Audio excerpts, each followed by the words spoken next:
할렐루야. 주님의 이름으로 축복하고 주님의 이름으로 감사를 드립니다. 오늘 저희 교회 총동원 주일 새가족 초청 예배로 예배를 드리는데 오늘도 많은 분들이 함께해 주셔서 감사하고 자, 오늘 주님께서 언제나 여러분들과 함께 하시기를 간절히 소원합니다.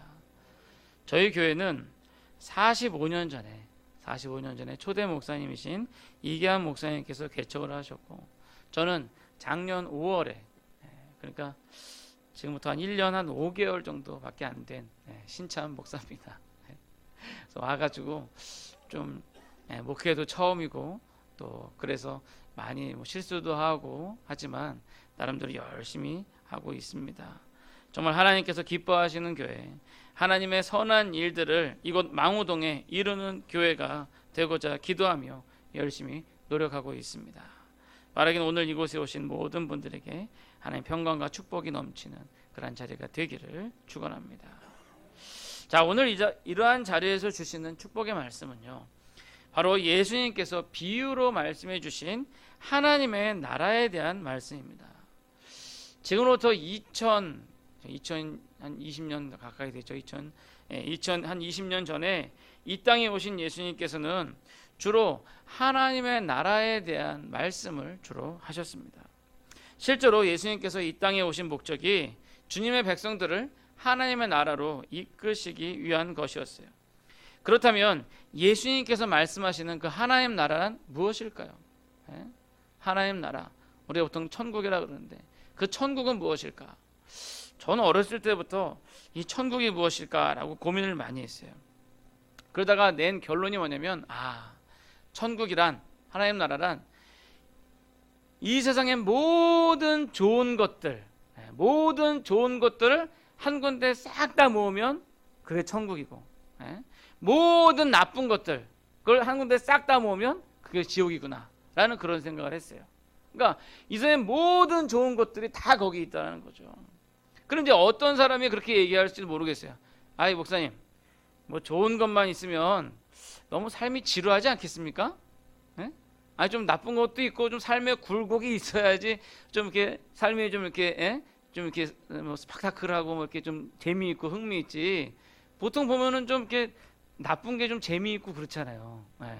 그래서 그렇게 얘기하실 수도 있을 것 같아요. 너무 좋은 것만 있으면, 매일매일 좋은 것만 있으면 지루하지 않겠냐라는 거예요. 그래서 정말 그것도 그럴 것 같아요. 근데 제가 곰곰이 생각해 보니까 그렇지 않다. 왜냐하면 그곳에는 지루함도 없다는 거예요. 왜? 지루함 자체가 나쁜 거니까. 그러니까 좋은 것만 있다는 거예요. 지루하지도 않고, 슬픔도 없고, 걱정도 없고, 눈물도 없고, 아픔도 없고, 죽음도 없고, 그러한 곳이 바로 하나님의 나라 천국이다 라고 생각을 하는 것입니다. 결국 우리가 상상할 수 있는 것보다 더 좋은 곳이 바로 하나님의 나라라고 생각하시면 됩니다. 오늘 본문은 바로 그 하나님의 나라에 대해서 예수님께서 비유로 말씀하신 내용입니다. 오늘 말씀을 통해서 이 땅에서 하나님의 나라를 이루어가며 또한 도래할 그 하나님의 나라를 소망하는 그런 시간들이 되기를 소원합니다. 자, 먼저 오늘 예수님께서 하신 말씀을 보면요, 하나님 나라는 사람이 씨를 땅에 뿌린 것 같다라고 말씀하셔요. 씨를 땅에 뿌린 것 같다. 그래서 그 씨가 언제 싹이 트고 자라는지 알지 못하는 가운데 저절로 커간다라는 겁니다. 예전에 제가 초등학교 다닐 때, 사실 저는 초등학교를 안 나왔어요. 저는 초등학교를 안 나오고 저는 국민학교를 나왔습니다. 아마도 이 자리에 계신 분들 중에서 거의 대부분 다 국민학교 나오신 분들 같은데 저는 국민학교를 나왔는데, 국민학교 때 그 강낭콩 관찰일기 하는 그런 게 있었어요. 그래가지고 제 기억에 요만한 비커에다가 솜에다가 물을 이렇게 묻히고 그 위에다가 이제 강낭콩을 딱 얹어놓고 그걸 이렇게 관찰하는 거예요. 근데 이상하죠? 친구들 강낭콩은 뭐가 나고 자라는데 제 거는 계속 그대로 강낭콩으로 있더라고요. 결국은 그냥 집에 가져가서 밥에 얹어 먹었습니다. 아무튼 친구들 관찰일기를 보니까 친구들 거 보니까 그 비커 솜 위에, 물 묻은 솜 위에 놓으니까 거기서 이제 뿌리가 이렇게 나기 시작하더니 그게 콩이 반으로 쫙 갈라지면서 이게 줄기 같은 게 나오더니 그게 이제 그 떡잎이 되고 그 다음에 또 본잎이 나고 이렇게 자라더라고요. 근데 이게 좀 어린 마음에 매일 가서 보잖아요. 근데 매일 가서 보면 맨날 그대로인 거예요. 물론 제 콩은 항상 그대로였지만, 근데 옆에 애를 보니까 조금씩 자라는데 어느 순간 보니까 뿌리가 조금 나와 있고, 어느 순간 보니까 또 이렇게 떡잎이 돼 있고 그러는 거죠. 이처럼 하나님의 나라가 마치 그렇게 씨와 같다라고 이야기를 합니다. 이렇게 자라는 것에 대해서 물론 과학자들은 뭐 과학적인 원리에 대해서 뭐 이러쿵 저러쿵 할 말이 많이 있을 거예요. 그러나 여러분, 그 생명의 신비에 대해서 감히 인간이 제대로 설명하기는 어려울 것 같아요. 그게 신비잖아요. 아니, 요만한 콩 하나가 거기 있었는데 거기서 갑자기 뭐 물만 주고 그랬는데 뿌리가 나고 막 이게 변화가 된다는 게 너무나도 신비롭다는 거죠. 그 속에 생명이 있다라는 것입니다. 하나님의 나라가 바로 그 씨와 같다라는 거예요. 생명이 있다라는 거예요. 생명이 없는 거는요, 그렇게 뿌리가 나고 자라지 못해요. 여러분, 돌멩이 요만한 거 아무리 소미에 집어넣고 거기다 물을 아무리 줘보세요. 그 변화가 없어요. 생명이 있을 때에만 그 속에서 변화가 있는 겁니다. 하나님의 나라가 바로 이 씨와 같은데 그것은 예수 그리스도에서 뿌려졌고 그것을 자라게 하시는 분이 바로 하나님이시다라는 겁니다. 오늘 성경 말씀 가운데 예수님께서 하나님의 나라에 대해서 이렇게 씨앗으로 비유를 하신 것은요, 아마도 예수님께서 어떻게 죽게 될지에 대해서 미리 아시고 이렇게 말씀을 하신 것 같습니다. 왜냐하면 씨앗이 땅에 떨어져서 그냥 씨앗 그대로 있으면, 마치 제가 얹어놓은 강낭콩처럼 그냥 씨앗 그대로 있으면 그냥 밥 위에 얹어서 먹고 끝나는 것일 뿐인데, 그러나 그 씨가 죽으면 거기서 뿌리가 나고 거기서 이파리가 나고 나중에는 더 많은 콩을 만들어내게 된다라는 것입니다. 이것을 예수님께서 다른 비유로 말씀하실 때 씨앗이 땅에 떨어져 죽어야 한다라고 말씀을 하셨어요. 요한복음 12장 24절에 보니까 내가 진실로 진실로 너에게 이르노니 한 알의 밀이 땅에 떨어져 죽지 않으면 그냥 한 알 그대로 있고 죽으면 많은 열매를 맺느니라 라고 말씀을 하고 있습니다. 그것은 예수님께서 십자가의 죽으심으로 말미암아 많은 사람들의 영생을 얻게 되는, 하나님 나라를 얻게 되는 바로 그러한 원리를 의미하는 것입니다. 땅에 떨어져 죽는다라는 것은 바로 희생을 의미하는 것이죠. 즉 우리 기독교는요, 우리 기독교 종교는 예수 그리스도의 그 십자가의 희생의 바탕으로 해서 생겨게 된 것입니다. 또한 그 희생을 본받아서 따르기 위해서 정말 목숨 버려서 하나님 나라를 위해서 일한 많은 그런 순교자들의 희생에 의해서 이렇게 교회가 세워지게 된 것입니다. 바라기는 십자가에 자신을 내어주어 죽음으로 뿌리신 하나님의 나라, 그 천국의 씨가 여러분들 마음 가운데 뿌려져서 떨어져서 이 시간 싹이 나는 역사가 일어나기를 간절히 소원합니다. 자, 두 번째로 오늘 말씀 29절의 말씀을 보시면요, 씨앗이 땅에 떨어지면 싹이 나고 그 다음에는 이삭이, 그리고 그 이삭이 잘 자라면 곡식이 되고, 그러고 난 다음에 그것을 추수할 때가 온다라는 거예요. 2000년 전에 예수님의 십자가 희생으로 말미암아 하나님의 나라라는 씨앗이, 그 생명이 뿌려졌어요. 그리고 그 씨앗이 점점 자라서 이제는 전 세계에 예수 그리스도를 모르는 사람이 없을 정도예요. 저 아프리카 오지에 뻘거벗고 중요 부분만 가리고 다니는 그 아프리카 흑인들도 예수 그리스도에서 알고 있어요. 왜 웃어? 그리고 저 북한 땅, 정말 들어가기 힘들다는 북한 땅에도요, 지금 지하교회가 있어서 지하교회 교인들이 공산당 몰래 숨어서 예배를 드리고 있어요. 지금 세계 곳곳에 하나님의 교회가 세워지고 있다라는 겁니다. 그렇게 하나님 나라는 점점 자라고 있는 것입니다. 그리고 그렇게 자라다가 어느 순간이 되면 이제 추수할 때가 오는데, 그때는 우리 주님께서 다시 오시는 날이고 하나님의 나라가 완성이 되는 날인 것입니다. 즉 하나님의 나라는 이미 떨어져 싹이 뿌려져 우리 안에 있지만 또한 그것이 자라고 언젠가는 추수할 날, 예수님께서 다시 오셔서 그것을 온전히 이루실 날이 있다라는 거예요. 근데 그 정확한 날은 아무도 모릅니다. 오직 잘하게 하시는 이는 하나님이시기 때문에 그 하나님만이 그것을 결정할 수가 있다는 거죠. 제가 시골에 가보니까요, 거의 대부분 논에 추수를 했더라고요. 그래서 메뚜기 좀 잡을까 했더니 추수를 해가지고 없어요. 근데 보니까 이쪽 논은 아직 추수를 안 한 논이 좀 몇 군데 있는 거예요. 그래가지고 농부한테 물어봤어요. 아니, 이쪽 논은 추수를 했는데 왜 이쪽 논은 추수를 안 했습니까? 라고 그 이유를 물어봤더니 뭐라고 대답을 하셨는 줄 아세요? 혹시 아시는 분? 김길동 선생님 뭐라고 대답을 했을까요? 그건 농부 맘이지 그러더라고요. 그렇잖아요. 땅임자 맘이죠. 물론 더 늦어지면 땅임자도 좀 곤란해지겠지만 뭐 추수할 때를 결정하는 거는 땅임자 맘입니다. 마찬가지예요. 오늘 이 시간 하나님의 나라 추수 때가 되었는데 그 추수할 날을 정하시는 것은요, 우리 하나님 마음이다라는 거예요. 하나님 마음이다. 그러나 우리가 알 수 있는 것은 이제 논밭이 노랗게 되고 벼가 이제 익을 대로 익어가지고 이렇게 막 고개를 숙이고 있으면, 그러면 농부가 아니더라도 아, 이거 조만간 추수하겠구나라고 짐작은 할 수가 있는 거죠. 그러니까 우리가 이때를 보면서 아, 하나님 나라가 올 때가 거의 다 됐구나라고 짐작하고 추측할 수 있지만 그 정확한 날은 오직 하나님만이 아실 수 있다라는 거예요. 그래서 아들도 모른다 그랬어요.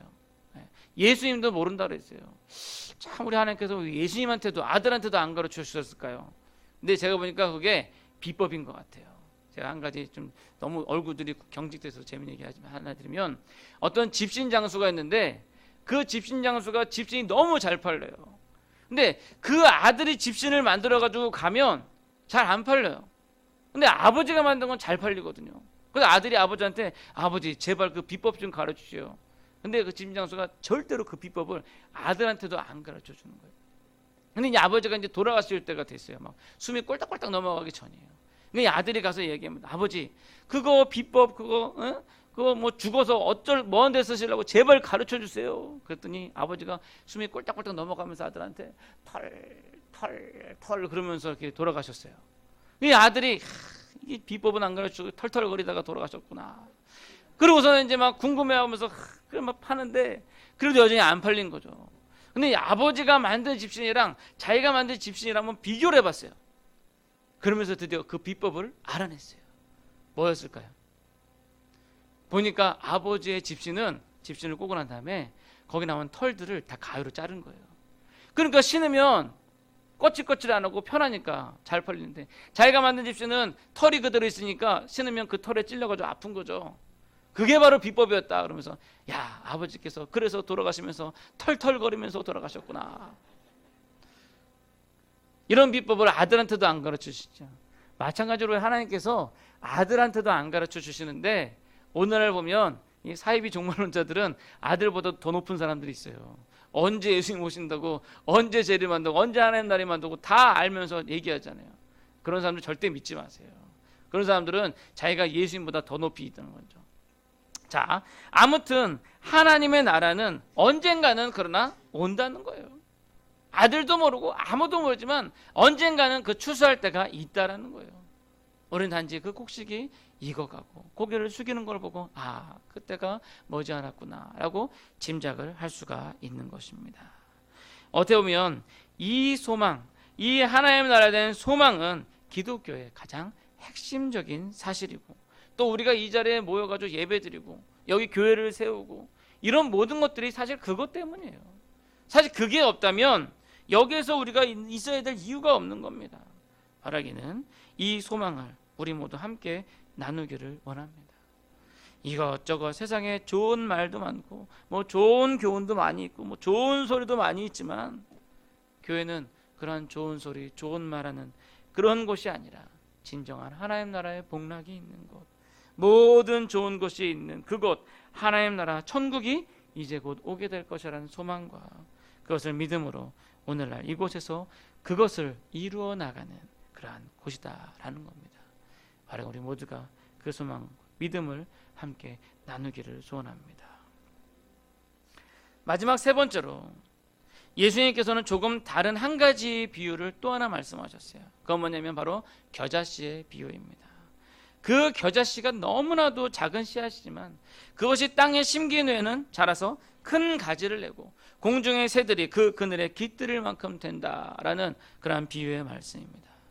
그것도 어느 정도 이루어진 것을 볼 수 있는 게 2000년 전에 예수님께서 십자가에 못 박혀 죽으심으로 말미암아 지금 이 기독교가 온 세계에 아까 말씀대로 퍼져 있잖아요. 교회가 전 세계에 있고 많은 기독교인들이 예수님의 희생을 따르기 위해 모여 있습니다.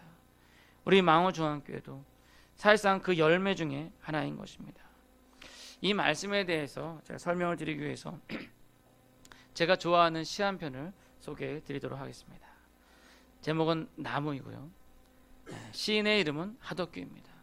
요즘 날씨가 좀 이렇게 쌀쌀해지고 그러다 보니까 제가 좀 이렇게 감성적이 된 것 같아요.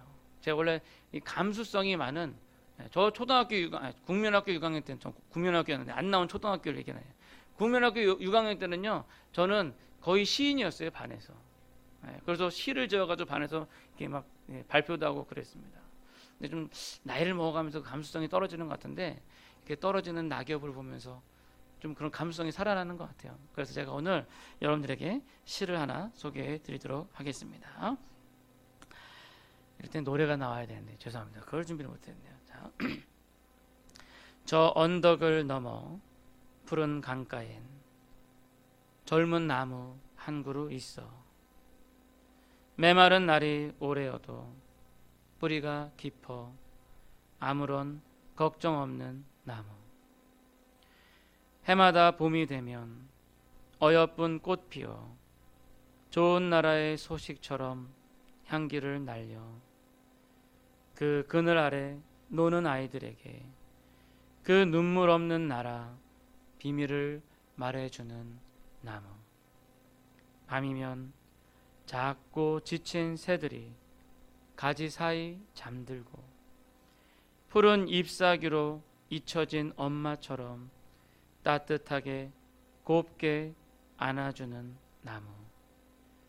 가을 높이 하늘이 더욱 높아져 열매들 애쓰면서 익어가고 빛바랜 잎사귀들 새봄을 위해 미련도 없이 바람에 창백하게 날리고 하얀 눈이 그 위에 온 세상 하얗게 성탄절 아름다운 종소리 들리고 저 언덕을 넘어 어여쁜 노래소리 떠나간 아이들이 하나둘 돌아오면 그 줄기 가득 기쁨 솟아올라 밤새워 휘파람 부는 나무. 사실상 시집에 있는 시인데 실제로는 음반에 있는 노래로 많이 알려진 그런 시입니다. 시인은 하덕규 시인이고요. 원래 그 시인가 촌장으로 7, 80년대 통키다 가수로 했던 그런 그분인데 지금은 목사님이 되셨어요. 근데 여러분들이 아마 가시나무 그러면 잘 아실 것 같아요. 그 가시나무를 부르신 분입니다. 지금 가을이 지나 겨울로 지나고 있는 이런 날씨에 좀 많이 어울리는 그런 시가 아닌가 싶습니다. 우리 교회 교인들은 우리 목사님의 좀 새로운 모습을 본다라고 생각하실지 모르겠습니다만, 그런데 저는 이 시에서 그 하나님의 나라에 대한 그 갈급함을 발견을 했습니다. 이 시에서 의미하는 그 나무가 바로 예수님을 말하는 것이고 바로 하나님의 나라를 말하는 것입니다. 또한 저는 오늘 이 나무가 오늘날 교회의 역할이다라고 생각을 합니다. 예수님의 십자가의 죽으심을 바탕으로 교회가 생겨났죠. 그래서 어떤 신학자는 말하기를 교회는 천국의 모델하우스다라고 이야기를 합니다. 즉 교회에서 천국을 볼 수가 있어야 합니다. 즉 오늘 소개해드린 것처럼 교회는 이 나무와 같이 푸른 강가, 즉 우리 하나님의 강가에 심겨져 있어서 아무리 가뭄이 와도 그 푸르름을 감추지 못하고 풍성한 것이죠. 하나님의 교회는 아무리 박해가 있어도 그 푸르름을 감출 수가 없는 것입니다. 또한 그리스도의 그 향기를 날려서 좋은 나라의 소식을 전하는 그러한 일들을 합니다. 지치고 힘든 영혼에게는요, 마치 엄마의 품처럼 따뜻함으로 품어주고 힘들어하는 영혼에게 쉼을 줄 수 있는 그늘을 만들어 줍니다. 그렇게 이 세상에서 좋은 열매를 맺어가며 천국을 이루어가는 것, 그것이 바로 교회의 역할이고 우리 예수님께서 심으신 그 천국이 바로 이 자리에서 그렇게 무럭무럭 자라가는 것입니다. 조그마한 겨자씨 하나가 땅에 떨어져 심겨져 자신이 죽여서 그렇게 큰 나무를 만들게 되는 것, 그것이 바로 예수님께서 비유로 말씀해 주신 천국의 비밀인 것입니다. 바라기는 우리 망원중앙교회가 예수님께서 원하시는 그러한 나무와 같은 교회가 되기를 소원합니다.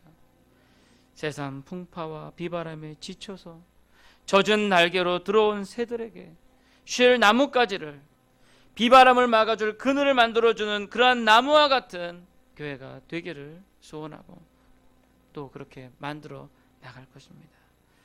바로 여러분들의 지친 영혼들이 이곳에서 안식을 얻게 되기를 간절히 축원합니다. 이제 말씀을 맺고자 합니다. 오늘 이렇게 우리 교회 방문해 주신 여러분들께 다시 한번 환영하고 또 그렇게 수고하고 기도해 주신 우리 모든 교회 교인들에게 감사를 드립니다. 하나님의 나라, 천국은요, 이미 이곳에 심겨졌습니다. 우리 예수님께서 십자가에 못 박혀 죽으심으로 이미 그 씨앗은 심겨졌고 그리고 지금 자라고 있습니다.